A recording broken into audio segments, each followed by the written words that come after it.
On February 14th, circa AD 270, St. Valentine is beheaded. Claudius Gothicus, also known as Claudius the Cruel, becomes emperor of Rome in AD 268. At the time, the empire is involved in multiple bloody and unpopular military campaigns. Soldiers are forced to travel thousands of miles from home to fight in faraway lands. According to tradition, Claudius bans young men from marrying, hoping that since fewer men are tied down, enlistments will improve. Valentine is an early Christian bishop from Terni, about 60 miles north of Rome along the Via Flaminia. He defies Claudius's edict and secretly performs marriages for young lovers. When this is discovered, he is arrested and sentenced to be beaten and beheaded on February 14th. Legend has it that while Valentine is in jail awaiting his fate, he and the jailer's daughter become friends, and he writes a farewell note to her, to which he signs, "From your Valentine." He is believed to be buried on the Via Flaminia. The Pope establishes the Feast of St. Valentine in AD 496. Now, there are many theories out there about how St. Valentine's Day became associated with lovers. One of those is that it was promoted by the church to supersede the pagan holiday of Lupercalia. This was a Roman holiday, which was celebrated in mid-February, I think the 13th to the 15th. Now, this holiday included the sacrifice of goats and an interesting fertility rite where goat skin-clad priests would strike women who wished to conceive. Don't know if that was effective or not.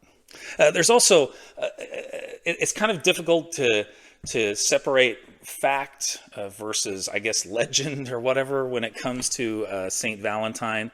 There are many different legends that characterize him, and a lot of these were developed long after his death in the 14th century by Geoffrey Chaucer, famous for the Canterbury Tales and his circle of writers. They came up with a lot of these, and that's really when that idea of Valentine's Day and lovers really became a thing. And of course, there's nothing more romantic than martyrdom. Let's face it. I mean, just doesn't get any better, I guess.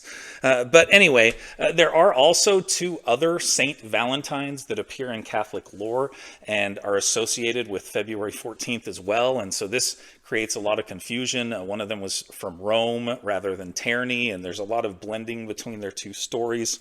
The name Valentine was also apparently very popular back in those days, and so that makes it difficult because there were a lot of Valentines running around. Also, another derivative of that name, or I guess the origin of it, would be Valens, and there was even an emperor Valens in the Roman Empire. But anyway, this word Valens means worthy or strong. Think of English words like value and valor.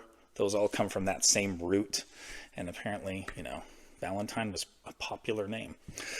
Also, one other interesting fact is that St. Valentine's Day is not February 14th in the Eastern Orthodox Church. In fact, there are two different saints' days for two of the different Valentines out there. One of them is celebrated on July 6th and the other one on July 30th. But the most important Valentine in history, in my opinion, is my Uncle Max. He was born on Valentine's Day, and so my grandparents named him, or gave him the middle name Valentine. And so that's the number one Valentine for me in history. You know what? If you like what you've seen here on Learn with Mr. Lewis today, please like and subscribe. It means a lot. And you can also watch an amazing Mr. Lewis video here, another one. And then there's another one over here as well. Thanks.